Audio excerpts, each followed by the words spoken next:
Bagi warga Konoha yang mengharamkan Natal, dengarkan ini في عالم بتقول baik-baik. انه حرام تنحط الشجره بالبيت كمسلم، انه حرام كمسلم يحتفل بهذا العيد. أنا ما باخدها بهالطريقة، ما بفكر فيها إذا حرام ولا حلال يعني. ايه انا بيعني لي لانه ولادة سيدنا عيسى وهو للمسلمين كمان سيدنا نبي عيسى. ايش حرام؟ بشو حرام؟ ما في شي حرام. انا وابني من زين الشجرة، يعني بحب انه اعرفه عن كل شي يعني بالكريسماس وهيك. بتحطي انت شجره بالبيت؟ عادي ما فيها شيء. حاطين من عادي الولاد بتنبسط في هالقصة. اوكي، بس لانه في عالم بتقول انه حرام الزينه بالبيت هذا الشيء. لا حرام، بالعكس هذا مش غلط يعني، بالعكس الكريسماس انه هو ولاد سيدنا المسيح مثل ما هن بيحتفلوا فيه، نحن كمان عنا شيء مهم. عيد ميلاد المسيح مثل ما بهم المسيحية كمان عنا المسيح انه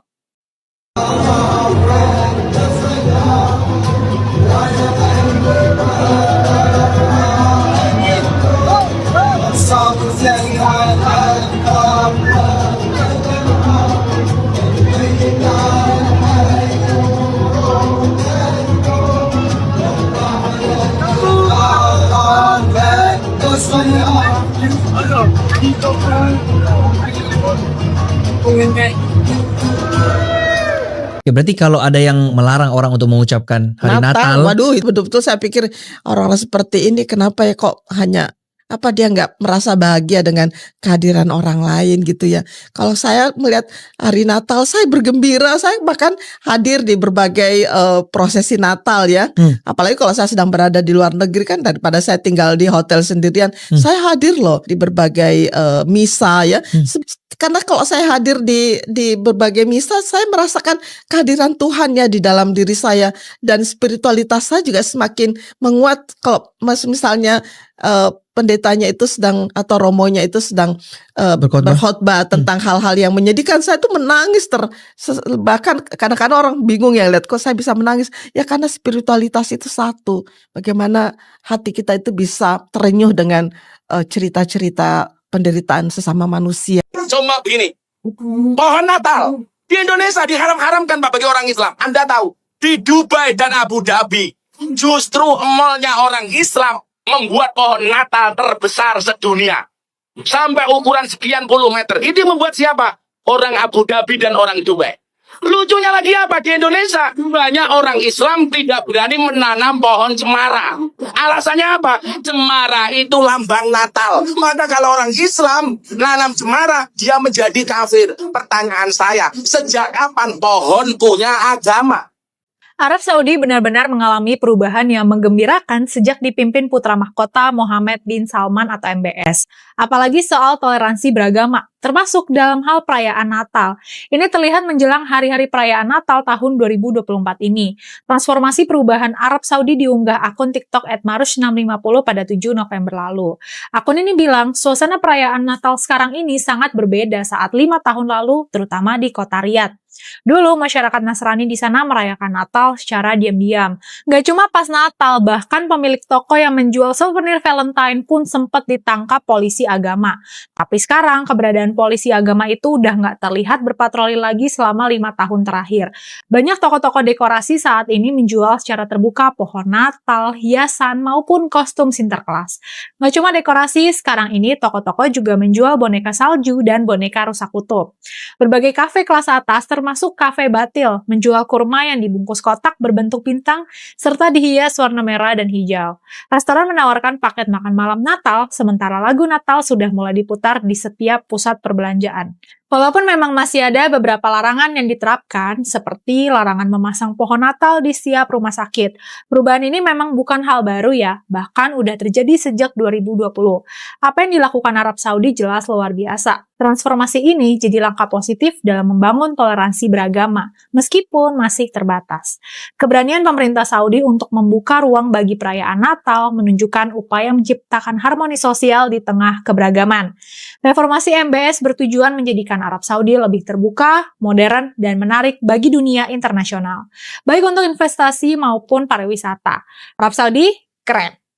Halo Sob, saat ini Arab Saudi merayakan Natal ketiganya pasca perubahan undang-undang terkait dekorasi dan hari raya keagamaan pada tahun 2020.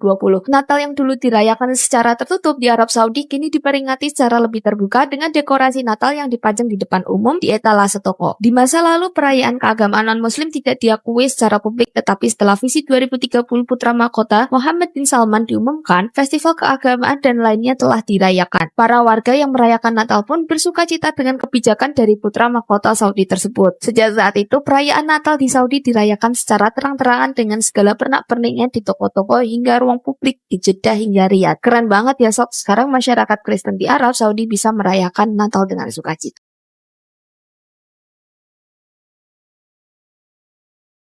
Nah, ini saya mau cerita soal Wahabi lagi. Ketika Wahabi memberlakukan Islam yang ajaran Islam yang sangat ketat dan diwujudkan dalam satu undang-undang negara dengan hukum hudud yang luar biasa brutalnya, mencuri dipotong tangan kanannya, pergelangannya, mencuri lagi dipotong tangan kirinya, mencuri lagi dipotong kakinya, mencuri lagi dipotong kaki kirinya, sehingga semua orang kemudian dicacatkan secara sengaja. Sehingga orang itu akhirnya apa? Menjadi pengemis di mana-mana. Oleh karena itu Sayyidina Umar pernah mengampuni seorang pencuri onta yang kelaparan. Karena kata Sayyidina Umar, hukuman yang ketat tidak bisa diberlakukan kepada orang kelaparan. Inilah kesalahan Sudan. Pada tahun 83, Sudan mengadopsi aturan Wahabi di bawah kepresidenan Presiden Ja'far Numeiri.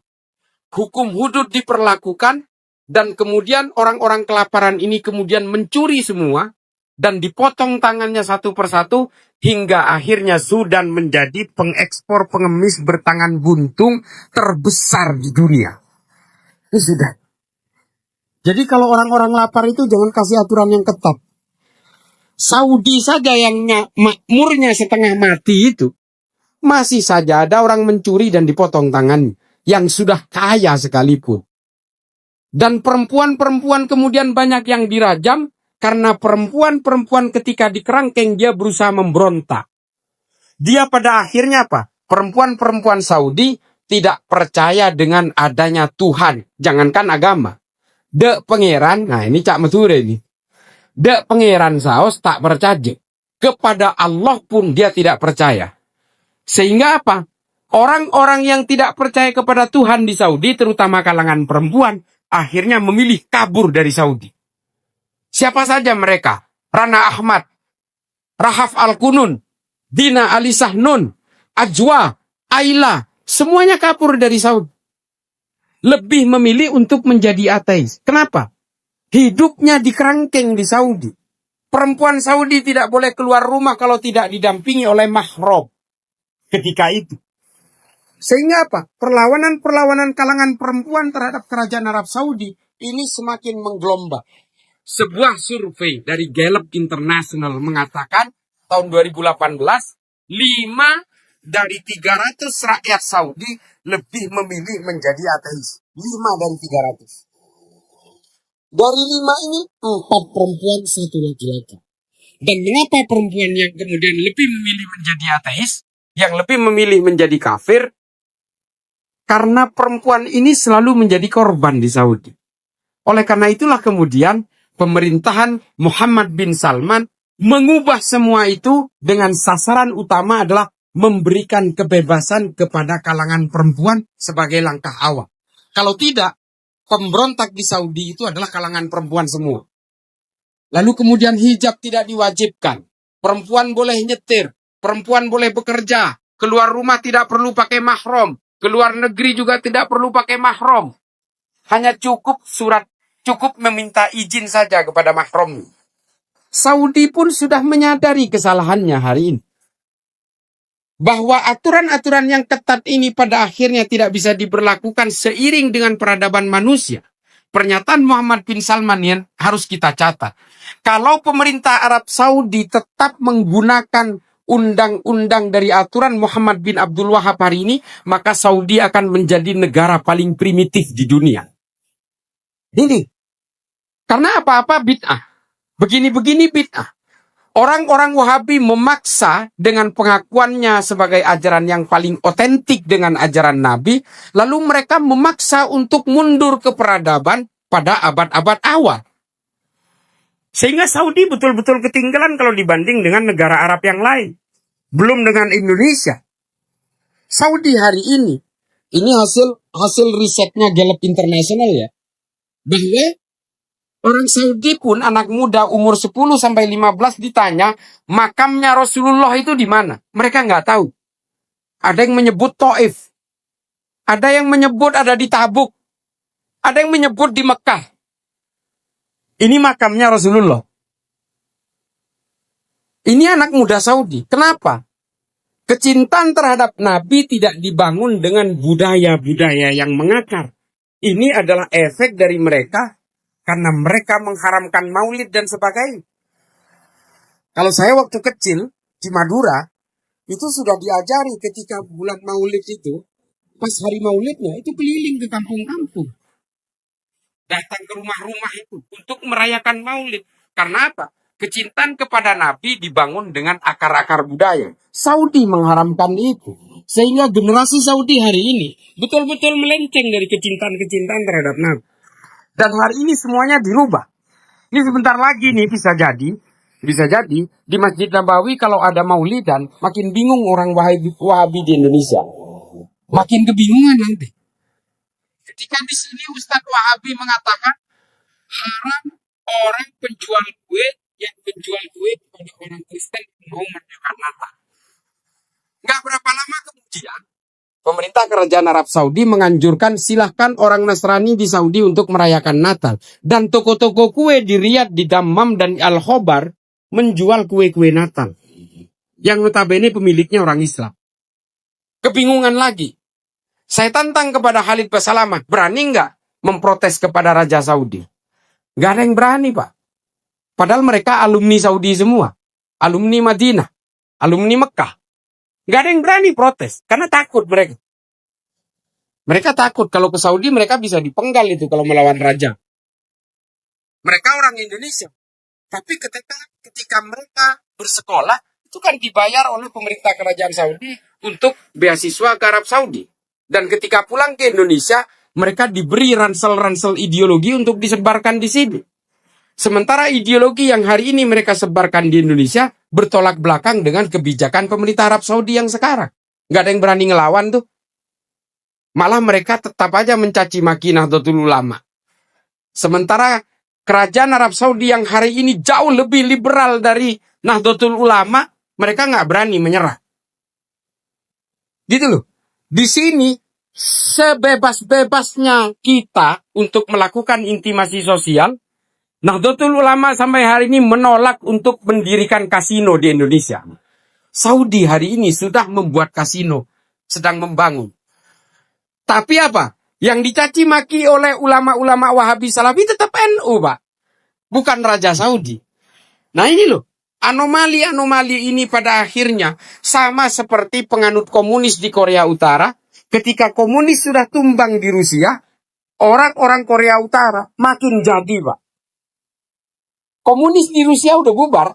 Glasnost, perestroika. Sudah selesai. Orang Rusia sudah sepakat. Komunis ini ajaran yang udah gak laku ini. Ini udah justru memundurkan peradaban manusia. Tapi penganut di hilirnya seperti Korea Utara makin jadi. Nah ini Wahabi sama, Pak. Di negara asalnya Wahabi sudah mulai dilunturkan sedikit demi sedikit.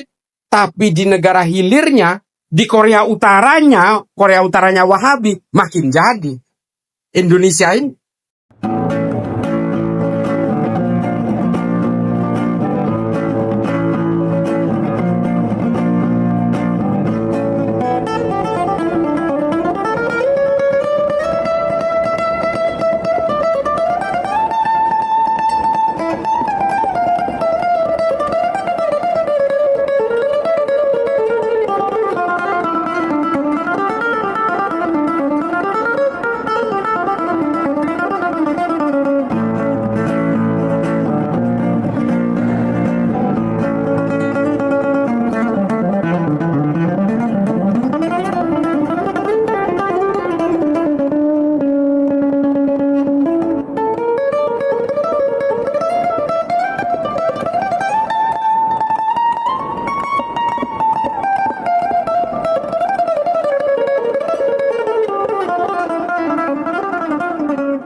focuses on the contrast between the past and present in Saudi Arabia, and we will discuss about Christmas celebrations in Saudi Arabia. Focus on contrast and dramatic change, most powerful. In the past, Christmas trees had to be bought in secret. Now Christmas decorations adorn storefronts in Riyadh and Jeddah. Saudi Arabia, which is known to be conservative, is now opening its doors wide for Christmas celebrations. What has made the country of these two holy cities change drastically? Get ready to be surprised. This is an unexpected Christmas story under Vision 2030. If this video is interesting, please share it so that many Muslims in the world know about the current developments in the Holy Land. Watch it until the end so that you can't fail to understand. Thank you. Focus on expat emotions and stories. Imagine 7 years of living in Riyadh, and only now can you enjoy a gingerbread latte while looking at the Christmas decorations in the mall.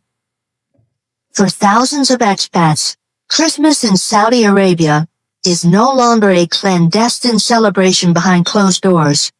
This is a story of longing, newfound tolerance, and how they were finally able to bring the holiday spirit to the heart of the Arabian Peninsula. Don't miss the details of a simple celebration that is now allowed in the open. Focus on surprising facts. Just a few years ago, Christmas ornaments were banned from being imported. Today, Saudi supermarkets are selling Christmas trees. How is it possible that a country that banned all non-Muslim celebrations in public is now displaying festive season decorations? This is no longer gossip. This is reality. Let's uncover the most festive moments and signs of cultural change in Saudi Arabia. Focus on provocative questions. There are still no official churches, but Christmas celebrations are becoming more festive and open. Does this mean Saudi Arabia is truly leaving its conservative past behind? From the twinkling lights in Jeddah to Christmas cakes in cafes, these celebrations hold a big message about Saudi's future. Click to see how Christians celebrate Christmas fearlessly in the era of Mohammed bin Salman. Mohammed bin Salman? There is surprising news that the Kingdom of Saudi Arabia, under its latest openness program, has allowed or even encouraged large-scale Christmas celebrations in public spaces, massive decorations.